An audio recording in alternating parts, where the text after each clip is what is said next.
Welcome to today's CMO Spotlight, and I am here with Scott Thomas, who is the Senior Vice President of Marketing for WorthPoint. Welcome, Scott. Thank you. Thanks for having me. Absolutely. So, Scott, you and I have known each other a long time, and I've watched your career path. It's been an amazing journey. I think when we first met, you were Vice President of Marketing at Cartoon Network, which was part of Turner, now called Warner Media. But I wonder if you could start by just telling us a little bit about your career path, and then we'll jump into WorthPoint and what WorthPoint's all about. Yeah, I always start way back and tell people that when I was young, I wanted to be a doctor. I was pretty focused on that all the way through college. Realized that wasn't going to happen and went into sales. And while I was kind of with doctors and using sales material, I thought, I feel like I can do this better. And that was my kickoff to marketing. And because I was a biology major, I ended up having to go back to school and get my master's degree, get my MBA. But I think that makes me a little bit different marketer because I come at things both from 50% right brain, 50% left brain, both kind of analytical from the science and creative from the other side. But kind of with that start, I went back to school full time and then made my switch into marketing. And I think the thing that makes my career somewhat unique is that marketing is my profession. So you'll talk to a lot of people who they've been in marketing, but they've worked in food service or they've worked in beverage or any particular vertical. And it's sort of their co-specialty. For me, I've applied marketing to a variety of different verticals. So I came to Atlanta, was hired by Coke, as I think most marketers tend to get to Atlanta. I worked for them for a while. I did a digital consulting thing. I spent a little time at an agency. I worked for an internet service provider for a while. Ultimately, then ended up at Cartoon Network and was head of marketing for North America for 7 years there. And from there was at Auto Trader, and then a fintech firm called Cabbage here in town. And then most recently with a company called WorthPoint. And again, I think the key thing is that I've been able to apply what I know and what I've learned about marketing to very distinct different verticals. And it's something I enjoy. I like learning new businesses. But when I go to interview or when I've been looking for jobs or have been approached by jobs, that's typically the first question people ask me is, oh, well, do you think you can learn my space, whatever their vertical is? And I always confidently say, absolutely. Take a look at my resume. I listed a bunch of places, but I've stayed most of these places for, 5 years plus, 3 years plus, depending on the situation. Well, so that just brought me to a curveball question for you right up front. Oh, I love it. Let's hit it. which is, so given that you've worked in a variety of different industries, what's your advice to somebody that is starting in a new industry or interviewing for a job at a totally different industry? How do you learn a new industry quickly and get up to speed on the lingo and the actual, so that you're not just a marketer applying to this industry, but you actually understand the industry? Yeah. When you're applying for the job, I invest extra effort in learning the industry, if I'm an applicant. And that just, you have to be willing to invest that time to learn as much as you can, as fast as you can for the interview. And then if you get the job, you need to just acknowledge the fact that you're new to the industry, both to yourself and to others. But then again, just invest the time into learning the industry. And you kind of have to have a passion for that. I love learning about new customers and the way new businesses work. And so it's easy for me to invest that time to quickly ramp up and understand, the business that I'm working in. One of our core values at Setup is curiosity. So it sounds like that might be one of your core values is curiosity too.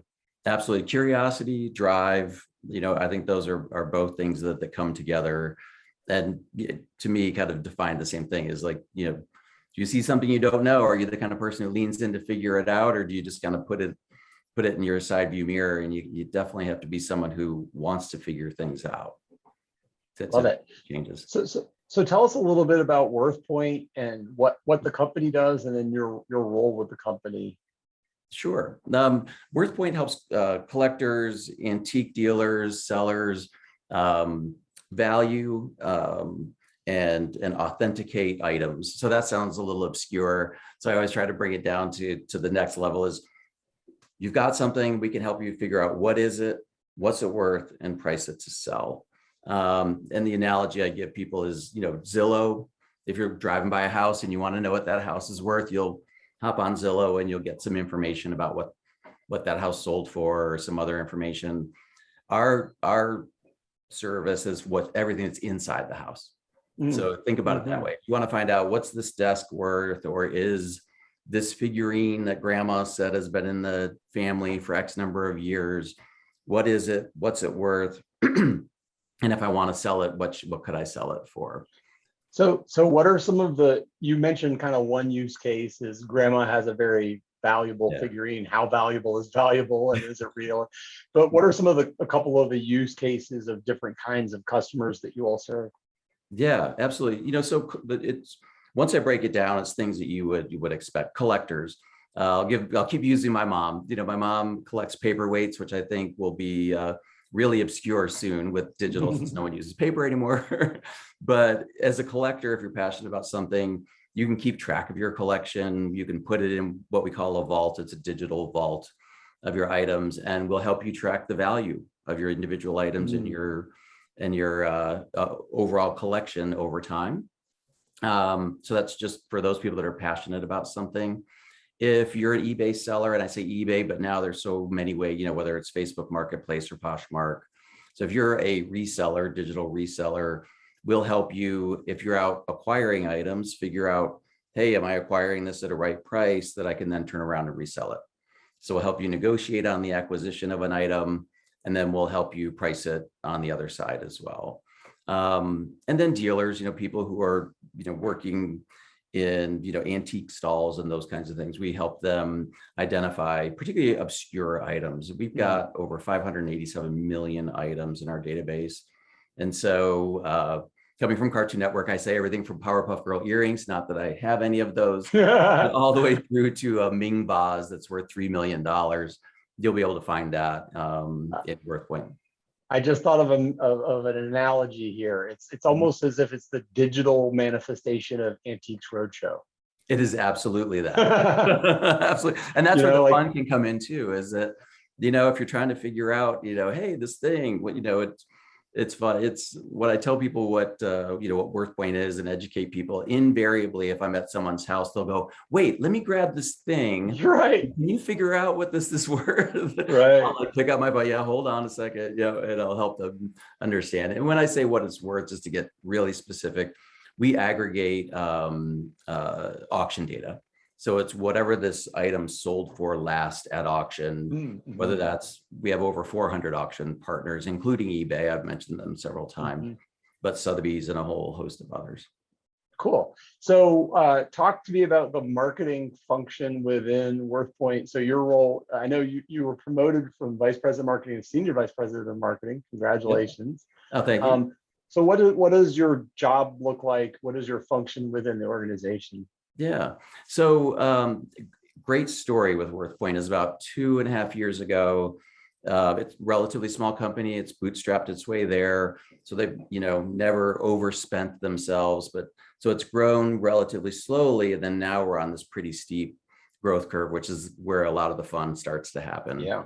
And about 2 years ago, they decided to stop all marketing and invest money in architecting the site for search. I mean, given that we have so many items and Google saw it as a relatively flat site, there's a variety of things that we did to to make the site more, more, friendly, if you will, from an SEO perspective. And that really worked. It paid dividends from the day that we relaunched the site. And I say we, but it was they at the time. We've seen consistent growth month over month, 3 to 5%, which annualizes at 40 to 50% growth. Yeah, wow. Including through COVID. And so in October of last year, the leadership team said, okay, now it's time to bring back marketing. They had one person who had remained an events person on the team. And that's when they started interviewing me. And, I was lucky enough at that time to have a great job with the company I liked, and was being approached by a couple of companies. And this opportunity was so unique to come in and build a marketing team. And that's why I decided to take the job at WorthPoint. Is basically it was me. And that's why I was VP of marketing. We kind of said, hey, look, if I could be successful, then, we'll have that pretty quick career path. And that's what I've been doing since is building out the marketing function overall. So, looking at, what research we need, building out a product marketing team, building a MarTech roadmap, revisiting the brand, looking at brand consistency. And, we're just well into it. It's fun. Nice. So I'm curious if there's some advice that you wish you'd gotten earlier in your career, or maybe advice you would dispense to somebody who's starting out in their marketing career. Yeah,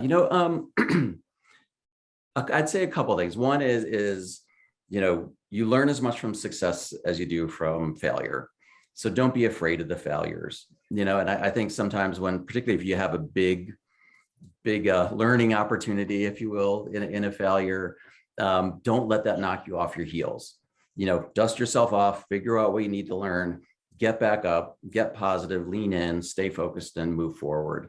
And I just see it happen to people, and it happened to me in my career at one point too, where you kind of get knocked off of you lose your mojo because you let something happen that, or you let something bad happen, knock you off track. And I think, the key to success is learning from those, brushing them off, move forward.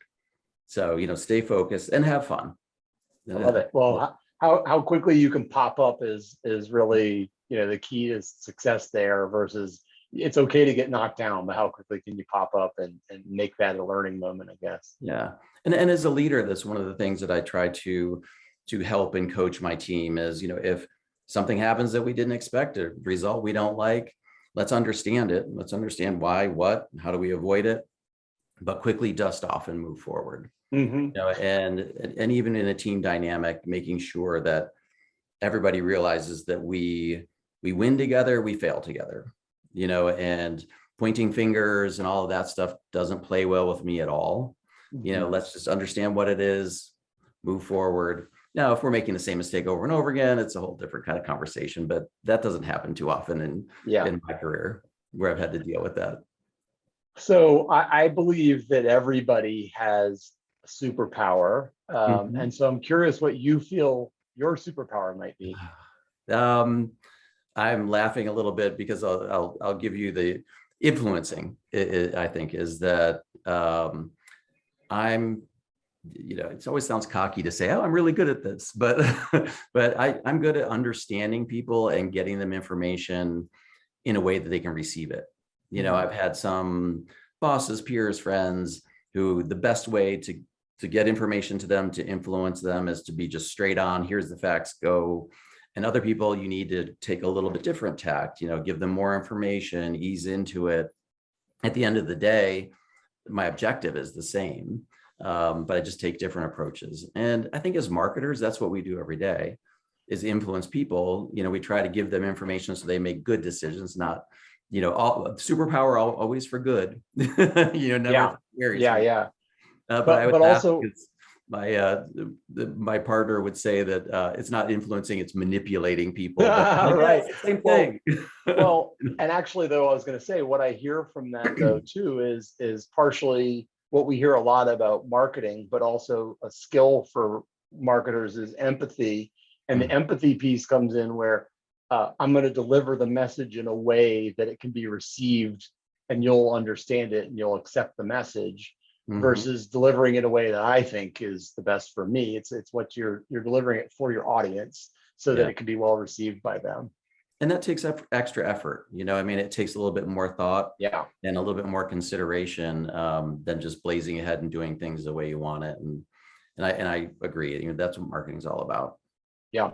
So we have been hopefully in the latter phases of this pandemic as we've emerged and, vaccines are happening and things are starting to come a little bit more back to normal. I'm curious, other than pandemic, what's been one of the largest challenges that you've faced as a marketer in this role? I'd say as a marketer in general, but even in this role, constantly is learning. The way that people get and digest information, just like we were talking about in terms of influencing, is changing so fast, and it's changing faster and faster. Yeah. Right. So, I mean, not to date myself, but when I started my career, it was radio, out of home, Print.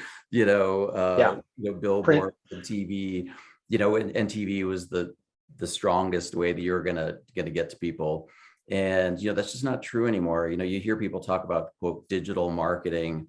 I mean, digital is marketing. So to me, that is even an out of date term. It's how you get the message to people. And in this digital age, there's so much data and ways of managing the data and ways of customizing messages that are available to us that it's hard to keep up. But yet that's what we have to. And that's the challenge, is staying on top of it. Totally. And it's you brought up a point that we talk about a lot, which is in the future, there's no such thing as digital marketing. Yeah. You're just marketers, because digital is so crucial as part of being a good marketer, that if you're not a digital marketer, then you're just not a good marketer. So At the end of the day, you need both. You need both. Yeah. Yeah. And I think of it this way too, as if someone walked in and said, "Oh yeah, I'm a radio marketer." Right. What? That's very specific. Yeah. All right. And not that useful. Right. Yeah. It's pretty narrow. Yeah. So I'm curious where you find inspiration, either for yourself or for your team, in terms of, finding inspiration. From in a marketing sense, or just in general? Yeah, or even in general. I mean, I think as marketers, we're often inspired by the world around us, and I think that's the same for people. Yeah, and coming from someone who, as we were talking about earlier, has moved verticals. I think marketers should get their inspiration from their customers. And whether you've known them all your lives, people change, the world changes, like what we've seen. And we should always be looking to our customers and potential customers for our inspiration, and hopefully we have passion about what our business is. I love seeing people's face light up when they figure out what something's worth, or if they tell me, "Oh, I started buying and reselling, and that's how I now am funding my my retirement."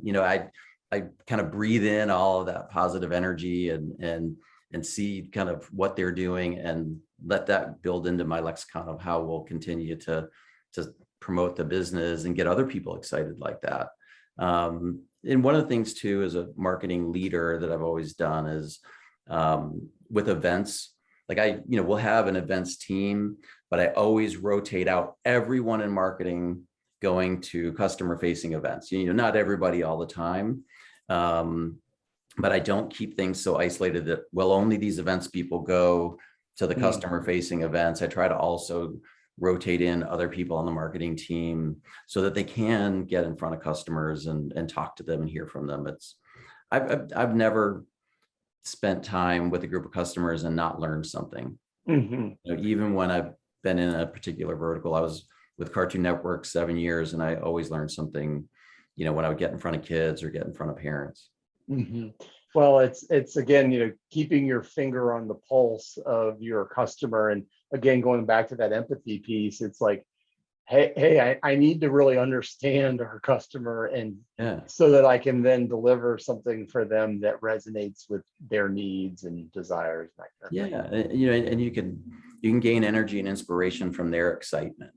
It's great to see someone who is passionate about how you can help them, or passionate about what your brand or what your product does. Yeah, so we talked a little bit about kind of delivering feedback and receiving feedback and dusting yourself off if you have a difficult. So I'm curious, how you mentor and coach your team, and how do you deliver feedback, and how do you want them to deliver feedback? Yeah, it's using the same thing that we were just talking about. I mean, that's a perfect lead in, is with individuals, understanding, how people will receive information the best, and bringing them their information in that way. And so, I'll have people say, "Oh, what kind of leader are you?" or what's your leadership style? And overall, I approach things from a positive angle, and try to motivate from a place of positivity. But, on an individual basis, I will customize the way I give information to people, depending on, who they are and what I've learned about them. But, overall, one kind of universal truth that I found that for myself as well is that when you are giving feedback or hearing feedback that's hard to hear is probably feedback you need to hear, or that's surprising. And I'll tell people that I try to give quick feedback, particularly if there's something that seems significant. The sooner you can give the feedback from when the event happened, the better. And I always try to do that in a compassionate way. But I've had those moments where I've seen people like, lean back or start to debate, you about, no. I would like pause, listen. I said, if you're feeling like this is hard to hear, then it's probably something that you should hear and something to think about. And right now, what I need you to do is listen and absorb, and then we can debate about it, or we can talk about the ifs, ands, whys, or buts. But what are the facts that we need to talk about first?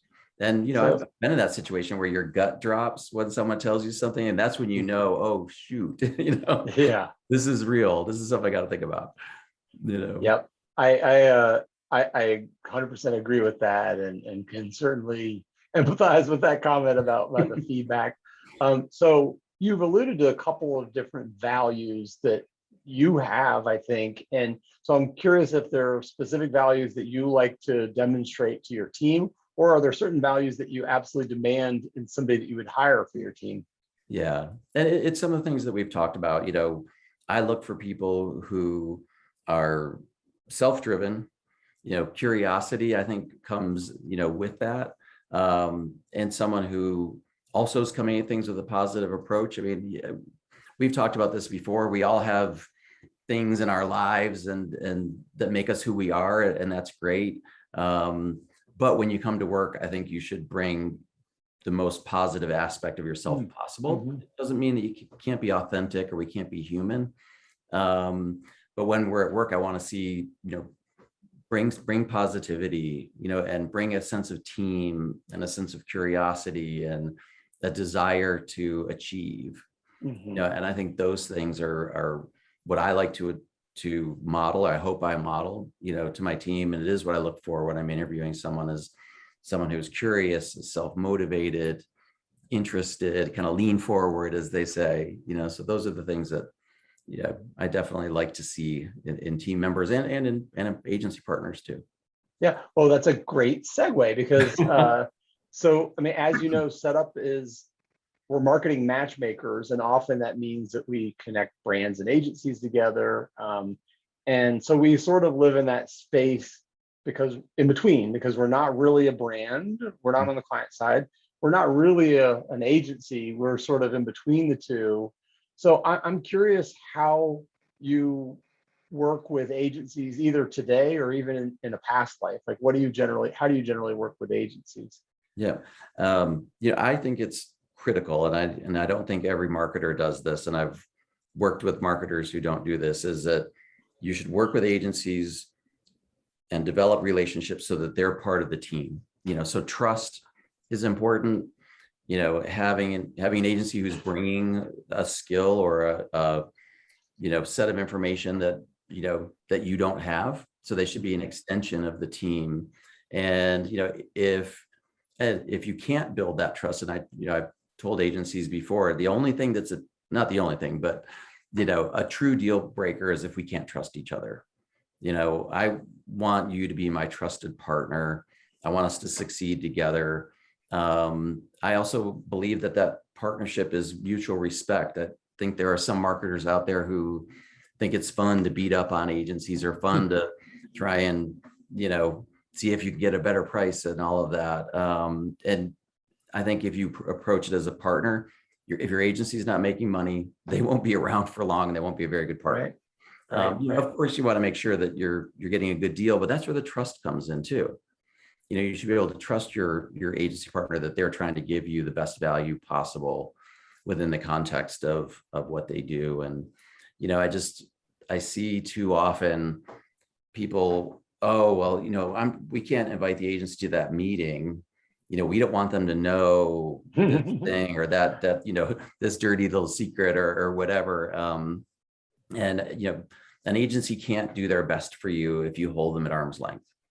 I think you bring them all the way in, and then if it doesn't work, then you know what, you gotta move on. It's I guess when it's sort of like dating when you're single, that maybe Yeah, right. get an analogy, but We use that analogy all the time because we're matchmakers. yeah, It's an appropriate analogy. Yeah. yeah, and sometimes you get that chemistry, and if that chemistry isn't there, then also you should move on. And Yeah. I think trust is a key ingredient of chemistry, whether you're thinking about it top of mind or not. 100%.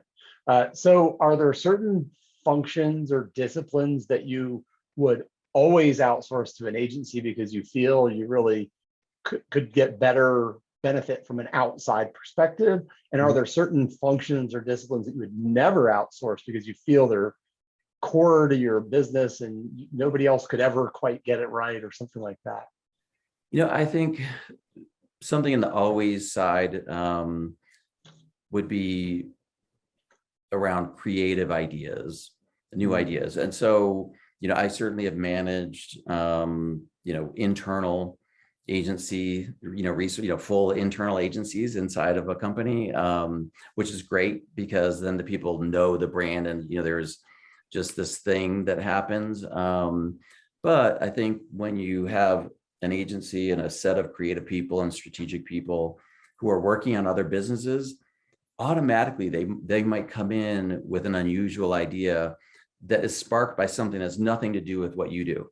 Mm-hmm. And I think that's where the magic can come in having an agency partner, and something that why I always value having an outside resource. How much you lean on them depends on what your company structure is like and what resources you have internally. But I think there's always that value from an outside agency Mm-hmm. partner. And on the things I would never is a tough word, but Right. but I think the core of setting strategy for the company, setting core direction for the company, that really needs to come from the leadership team, and the people who know the business and know the product and know the market.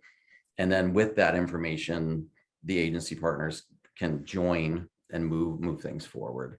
And I also think that core strategic direction needs to come from the very top, because that same idea needs to be cascaded all the way down, whether it's into finance, recruiting, customer service, or whatever. You've got to have that North Star. And people talk about it, but it's true. If you don't have the North Star, I don't think you get the best out of a full organization or your agency partners.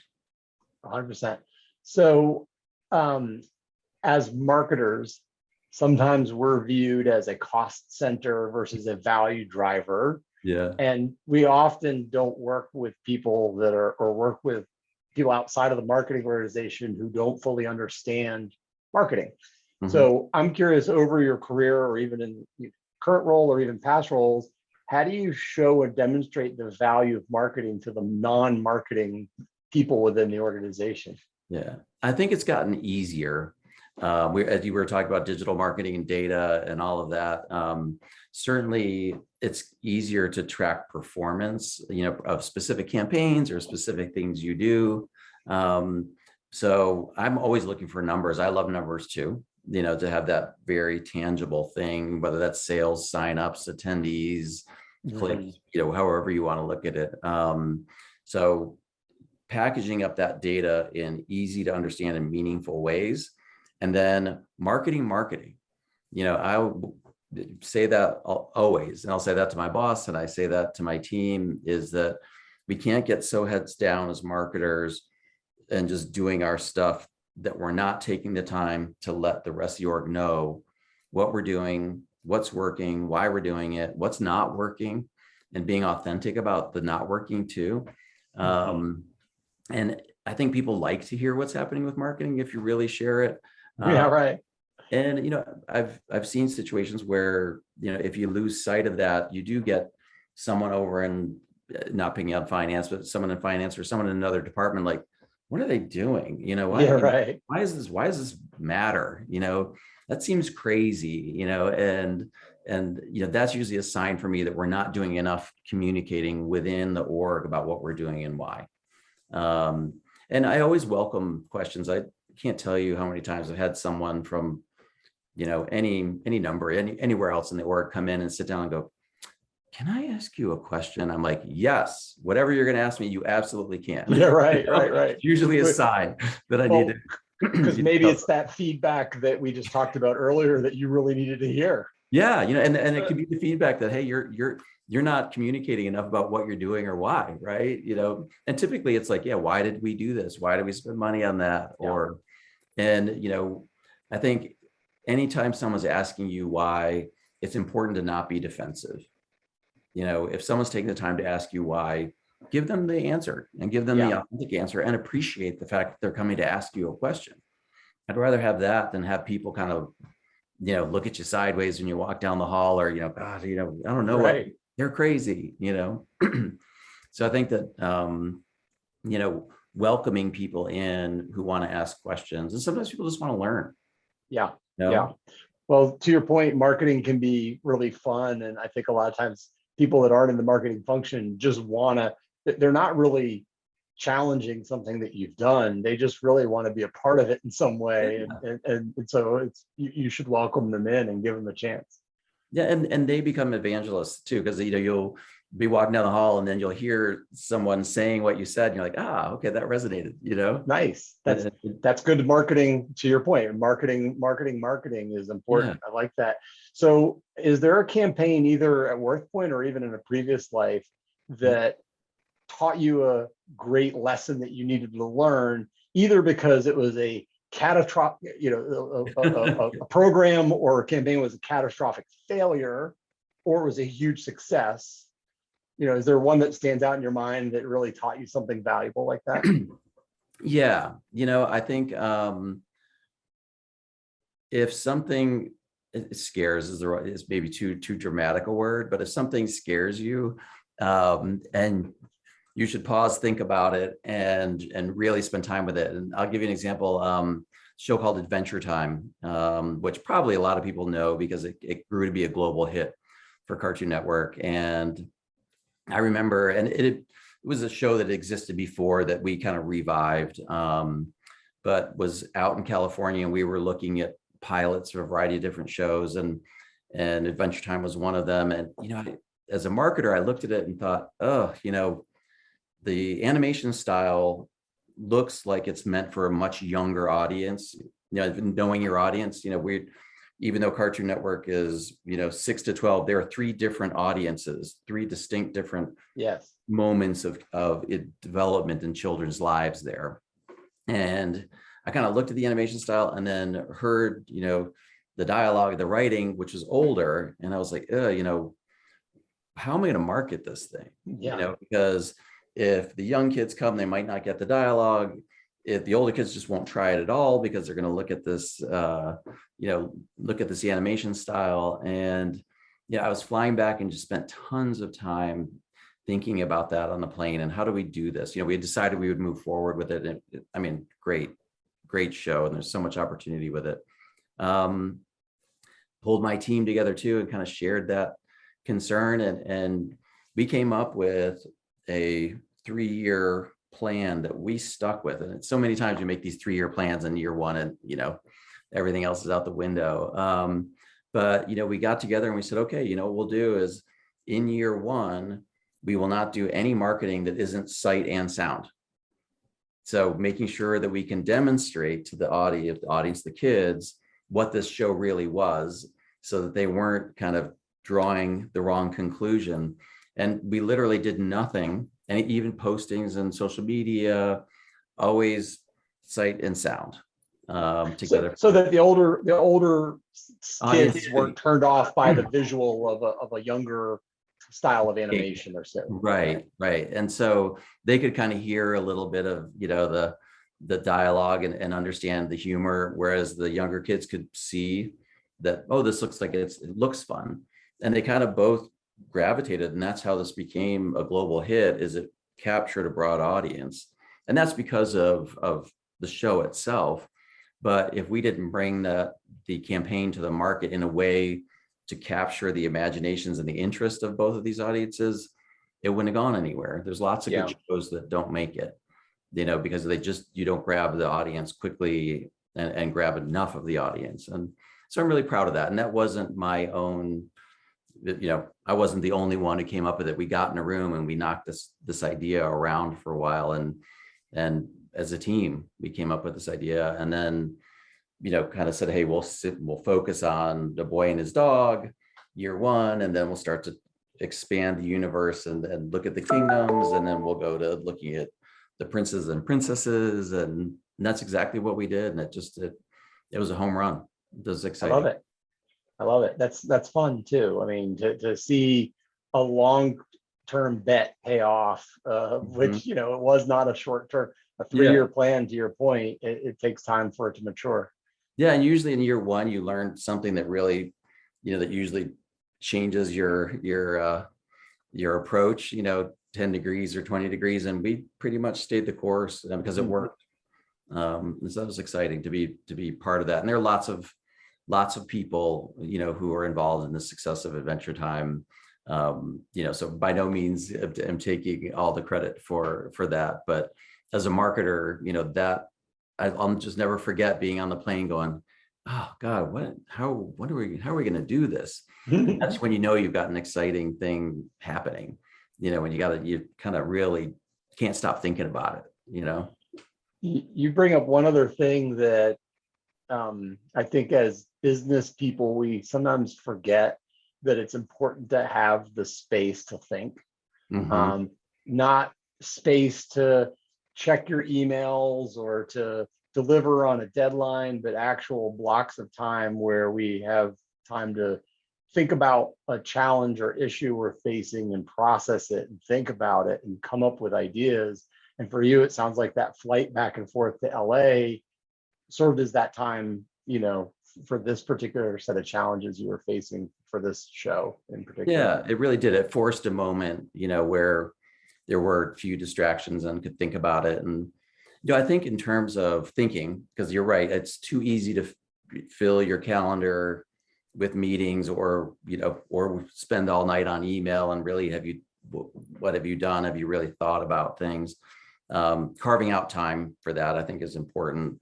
And then understanding how you process. And one of the most valuable things for me as a leader and, going through all different kinds of coaching and training, I don't even remember exactly which category it fell under, all the different tests that you can take, personality tests and everything. But I had a coach tell me, she said, you are an external processor.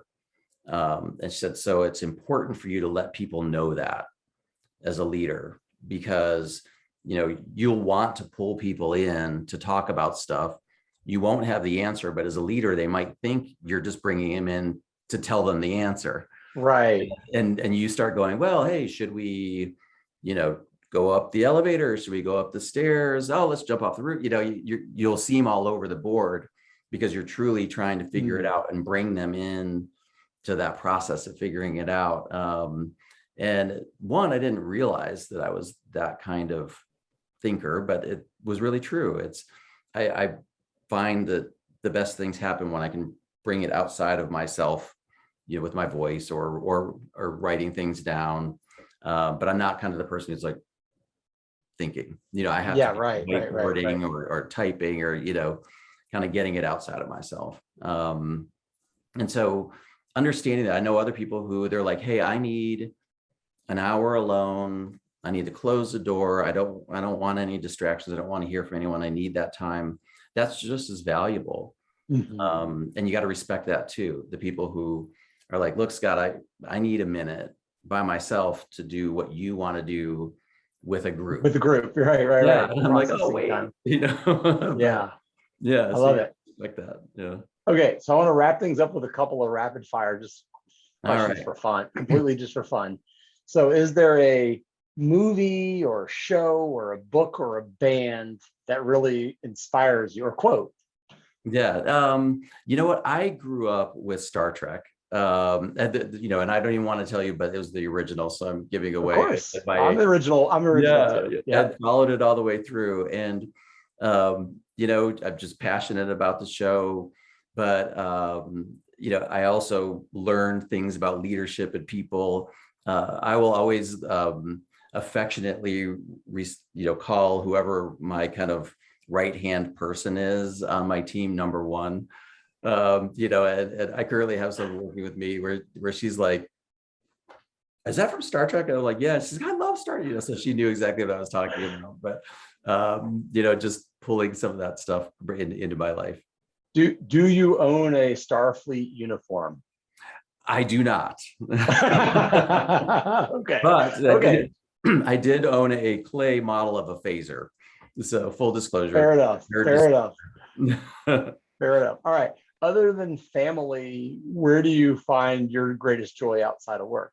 Being outside, which sounds a little trite, but I love being near water.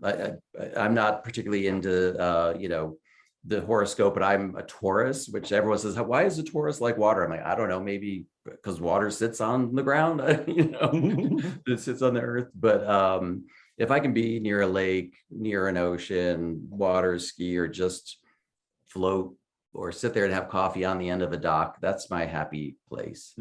Nice. The water. Is there a brand that you've never worked on that you really admire, and what is it about the brand that you admire most? Yeah, there's one that's recent for me is and they're here in Atlanta. It's now a smaller company becoming a big company called Greenlight.